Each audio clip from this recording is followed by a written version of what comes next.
Okay, hello everyone, it's Chris from PhotoDabbler.com. In this tutorial we're going to do a neon style effect. Alright, so first we want to obviously open up your Photoshop, and we're going to create a new file. And I'm just doing this one at 1920 by 1080 at 72. RGB color, black background, you know, all the stuff you can change background if you want to, but we'll just go ahead and click create, and that will open up a new document. Okay, so with your document created, we want to type out some text. Alright, so if you hit T on your keyboard for your type tool, or you can come over here on the side and hit T. That'll bring up your type tool. Now in this tutorial I'm not using like a script font. It's just like a boldish font. It's called PumpShot. I got this, I think, from Envato Elements. Probably I'll put a link down in the source file description. The font size, we can change this later, but I have it on 240 at crisp and then center aligned, and then the color is white. All right, so we'll just click on our document, and then I'm just going to type out a phrase. We'll just put text tutorial. Okay, we'll hit enter, and then I'm going to go ahead and size it up. So if you hit Control T on your keyboard, and then I'm just going to hold down Alt and Shift and grab out the handle here and just kind of get it in the center. It looks centered. Okay, so that should be in the center, and we'll go ahead and hit enter. And this is going to be the basis of our neon sign. Okay, you could also do like a brick background or something like that. That's not what this tutorial is about. We're just going to show you how to do the neon. All right, so we have our text layer over here, and what we want to do is we want to make like some neon-looking tubes. All right, so what we want to do here is we can come down here and add a new layer. We're going to add a new layer, hit on the plus icon, and then we can just name this, we'll just name it neon, which is fine. Alright, and now we want to control or command, depending on what kind of system you have, control click on the T on your text layer. Okay, and that's going to select everything. Now, for this effect to work this way, you need a font that has a little bit of thickness to it. So like if you're using like a script font that is really thin letters and parts, it's not going to work this way. But there are other ways to do neon with a thinner font. Actually, I'll put a link in the description. I made some kind of like generic neon effects that will work with just about any text, and basically you would just click on it. I'll put the link down in the bottom so you can download those off the website. Alright, so once we have this text selected, we hit Control or Command clicked on the text layer. Make sure your neon layer, the blank layer, is active. Alright, so to make it active, you're just going to click on it and it'll be like highlighted. Alright, so what we want to do is we want to take this selection and make it smaller. Alright, so if we try to transform it by using Control T, like if we right clicked on there and oops, it's not going to do that. Right clicked and hit transform selection. If we did that, it wouldn't be centered up over the text, right? So we can't do it that way. I mean, you could, but it wouldn't look right. So let's Control Z. Alright, so what we need to do is actually just take this whole selection and make it smaller. So we need to contract it. So how to do that, if you go up into your menu bar up here, and if you go under the select menu, and go down to this thing called modify.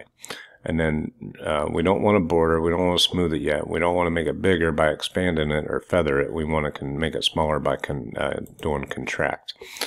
Alright, so now every font is going to be a little bit different depending on what font you choose.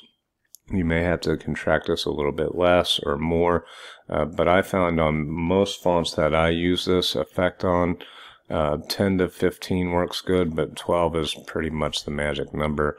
And actually, you want to look at your, if we make this bigger, you want to look at it, make sure that it's not broken up in any spots. All right, so everything looks pretty good here. I'm just holding down my space bar to move my document over to look at everything. Like these will probably work out okay. The R is going to be all right. And then the X is kind of thin there. Maybe let's undo this, and then maybe let's just do it at 10 and see what 10 looks like.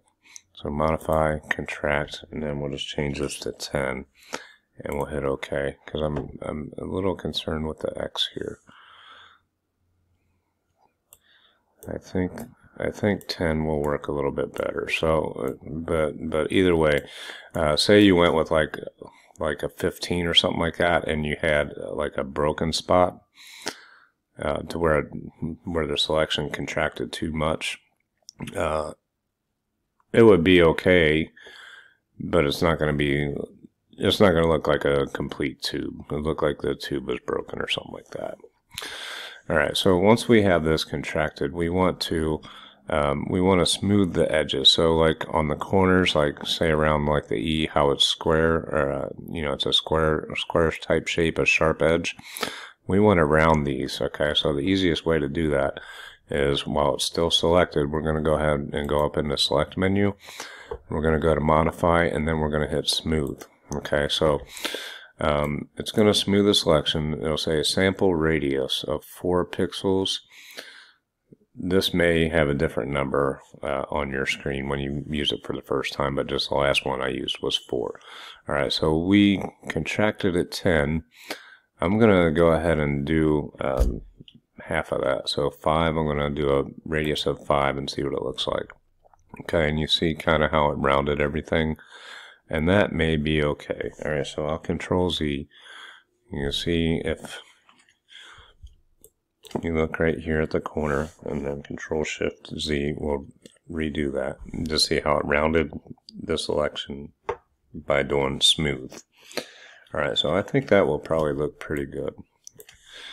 All right, so what we want to do now is we want to add a fill to the selection, but if we go to edit fill, it's going to fill in everything. Okay, so what we want to do is make a stroke out of the selection. Alright, so how we do that, we could go to edit and then just go down here to where it says stroke, and we'll hit stroke. Now this width, 2, 3, 4 are good widths. 1 is a little bit too small. But 3 is kind of like the magic number that I use a lot. The color, we want the color to be white, and the location, we want it to be on center. So if it's on the inside, we want to make sure it's on center. If it's on the outside, put it on center. And that's going to center a stroke all the way around the text. So it'd be like 1.5 this way and 1.5 pixels this way. Alright, so it just centers it up. Okay, and then we're going to go ahead and hit OK, and that's going to apply a stroke to that selection on our blank neon layer. So you want to make sure you do all of this when you have this neon layer selected, or it's not going to work. Alright, so if we turn off our text layer, we see that we have a stroke of 3 pixels, okay, around this whole selection. So that's exactly what we want. So we can deselect everything. If you go up to select, deselect, you can do it that way, but if you know your shortcuts, Control or Command D as in dog will make that go away. And then I'll hit Control minus to size my document down a little bit. Alright, so for your next step is we want to add to our original text layer maybe a levels adjustment to darken it down, or curves. So we're going to click on our text layer, the original layer, go down to our adjustment layers, and then just click on levels.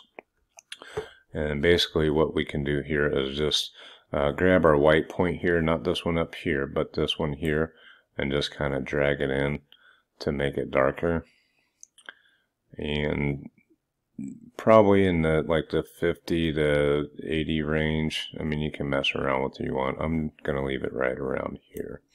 Okay, this is not super important, but we do want to darken it down. Or you could put a color, a layer style on here and do a color overlay and change it to gray or whatever. But this levels works best. Just drag your white point into the left towards the dark, in between 60 to 80 roughly. All right, or to your taste. This is your thing. You can do it exactly how you want it. All right, so that's all I want to do on that. We could add a, you know, like a texture to it also. I don't think I have anything downloaded available ready for this tutorial, but you could add a like a texture that would go over the bottom layer. All right, so let's go back up to our neon. I'm getting sidetracked here. All right, so now on our neon layer, which is that white stroke, we're going to double click on it to bring up our layer styles, or you can click this FX button down here. All right, so we want to add a stroke. All right, so the stroke, we're going to click on this, and basically what I want this to be is probably like a 4 to 5 size. So we can change this to 4, and then the position I want it to be outside. All right, and then the color, I want to change the color to something neonish. So maybe like a blue like this or something like that would work. Okay, or you could go into this color or whatever color neon you want. But whatever you pick on this color, you want to kind of remember it, or you can copy down the code for when you do when we do the drop shadows and outer glows to expand the neon outside. All right, so this is just kind of for the original thing. So the tube is white with the white stroke, and then we did another stroke for whatever color neon that we're going to use. And we'll just say, let's just use this.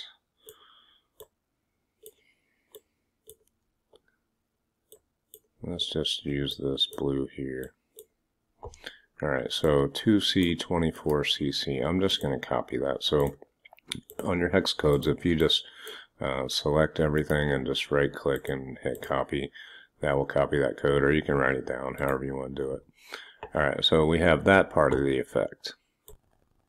Alright, so for the next effect that we're going to do is we're going to do an outer glow. Now, my outer glow is going to be down here, but just say that your outer glow isn't on your menu, or your drop shadows aren't on there. Say you did some effects on previously and they went away. Alright, so they went away in the styles box, which happens a lot when I use styles that I've created. Alright, so to get those back, just go to your little panel here, your FX right here, and just click on Show All Effects or Reset the Default List. If you reset the default list, it'll reset everything to default. Alright, so we have our outer glow here, and we want to go ahead and click on that, make sure it's checked. And we're going to do a couple different settings in here. So under the structure, under blend mode, we're going to change this to linear dodge add. Okay, we click on that. And then our opacity, we're going to bring this all the way up to 100%. Okay, and then we're going to pick our color. And if this is your first time using Photoshop, it'll probably be on a gradient, but we want to make sure it's on the solid color. We'll just click on that color picker, and then we can right click and paste in that same blue that we used. Okay, and we may want to go a little bit brighter or less saturated. Just depends. We'll have to look and see what it looks like first. All right, so now we want to under elements, the technique softer, just leave that there. And then we want to add some spread and some size to it. So what's going to happen here is, if you look, as we bring our spread up to about 20, and then we bring our size up. It kind of lights up everything, right? So this is all going to be to taste also. So you can, you can make it smaller. There's really no magic number, but the spread like 10 to 20, and then your size depending on the look that you're going for. Alright, so we'll just leave it around 30 for now, and then we can come back to that. Alright, and for the last effect that we're going to put on here is we're going to add a drop shadow, but we're going to use it a little differently because we want some more glow on this to make it look like an actual neon instead of what it looks like currently.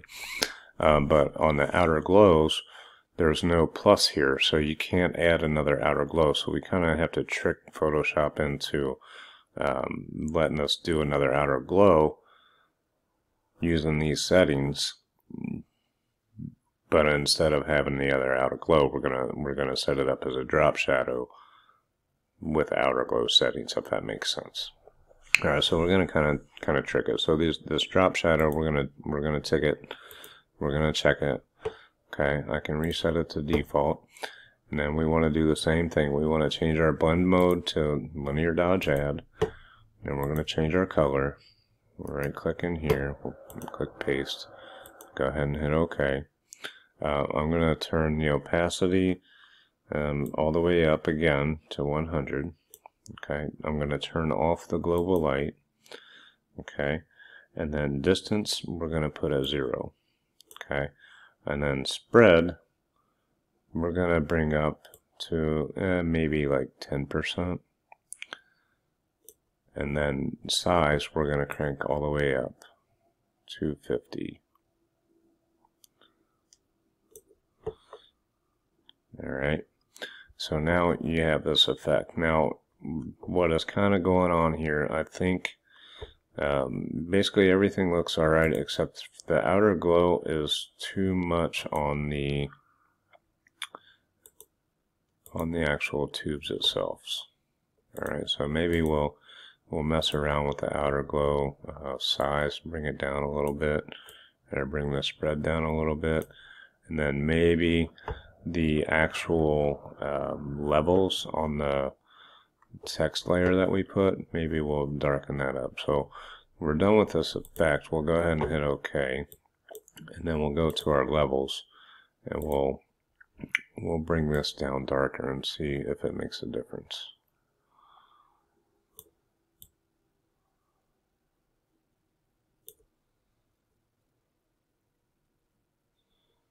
Okay, that kind of helped out a little bit because you would have these little kind of blotches in there. Or we could go to the text tutorial layer and then even bring it down some more with opacity. So like if we brought our opacity all the way down and maybe brought it up just a little bit.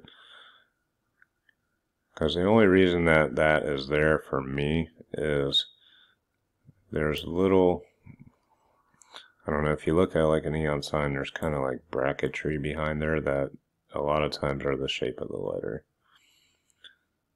And then they just kind of pin the tubes to it. But you can just kind of play with that to make it look how you want. Just go with opacity and then your levels. Okay, last step, we want to create like some mounting tabs or like some bolt looking things. What we would do here is just on this neon layer, let's just create a layer mask. Make sure black is our foreground. We'll grab our B for brush tool, and I have this at 100% hardness, but you can mess around with those settings too, depending. And I'm just going to kind of line up this brush with the darker blue stroke, and just kind of tap it. And then tap it, and I'm just going to go through my whole type.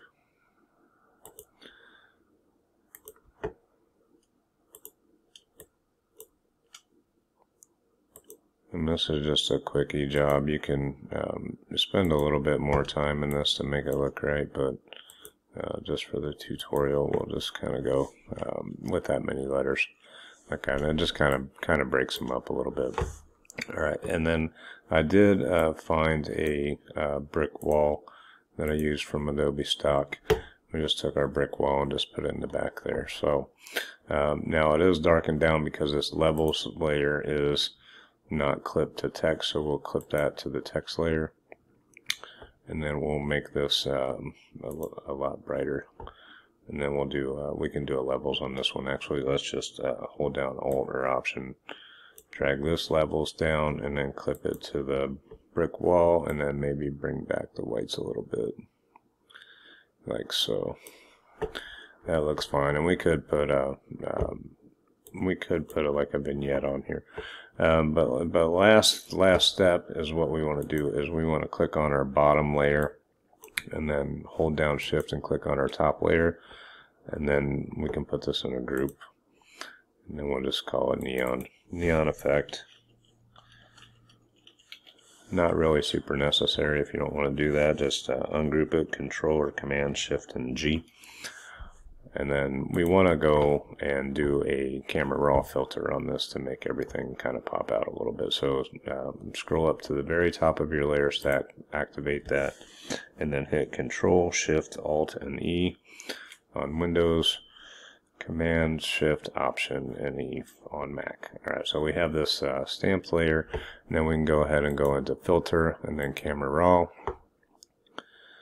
And that will bring up our camera raw filter. And basically what we're going to do is we can maybe drop down the white balance, add a little bit of contrast and stuff. So go into your basic panel here, and then your temperature. Let's just drag this down a little bit. You could drag it down a lot, and does that, but maybe down just like 10, 13, 14 in that area. We could add a little bit of contrast. We could add a little bit of clarity, add some vibrance, and then you have that. And then we could go down, and I'm not spending a whole lot of time. You can spend a whole lot of time messing around, maybe bring up your highlights, bring up highlights to brighten it up a little bit. Drop shadows or bring up shadows. I mean, you can just mess around with Camera Raw to get exactly how you want for your final. And then we'll just go ahead and I'll close this basic panel. We'll go down to effects and then maybe add a little bit of a vignette. It's just amazing how just a couple little sliders can change things. Alright, you can go in your calibration and mess around with your blue primary here, and that will help you change colors on your neon. Mess around with saturation on that, maybe like so. If you double click on the stop, it'll reset it to 0. Okay, so I think this is going to be good. We could add some grain or some texture to it too if you wanted to. We could go up to basic and then click on texture and maybe add some texture. Go like that. Go down to your effects and add some grain if you wanted to. Like totally up to your taste once you get to this step here. Alright, so that is about it. I'm going to take this texture back out and just go ahead and hit OK. We could have converted this this layer to a smart object, would have probably been the better way. That way you can go back and redo any settings in your camera raw. Alright, so that is basically it on this, but I just want to show you a couple other things. If we go into our type tool here, and I'm going to pick another font, something that's in a script. I'm going to just use this Compendium, which is another font that I got from Envato. And then I want to make the color white. Okay, and then I'm just going to click on here and type out Neon for neon. But there's something happening. I think I have my caps on. Okay, so we have neon. It's not really the font I want to use, but it's okay for what we're doing. And I'm just going to bring it here. I'm going to rotate it a little bit. Hit enter. And then if we double click on those effects, and I told you down below that I'll have a link to these styles. I have this little neon pack that I made it, and basically you can just click on it and it will change. Now it's kind of like a basic one. It has an outer glow. It has two black drop shadows, and then two drop shadows for whatever color you want. But I kind of went through and just made up a little neon pack that you can download, and it has kind of the more popular colors, like this yellow and this yellow. Very faint differences in the colors, so you can just kind of go through and be like, I don't like that one, maybe this one will work, or maybe this one. That's a little more orangish. You have the cyan one, and then if we want to try to get close to that blue one, we have that. Alright, so, but you can download those. It'll just be in a little link in the video description that you can find it, and it'll have your little neon. And you just go ahead and click OK, and that would correct that. Alright, so neon tutorials, there you have it. If you have any questions or comments, just leave them down below, and we will see you on the next one when we do it. Thanks for watching.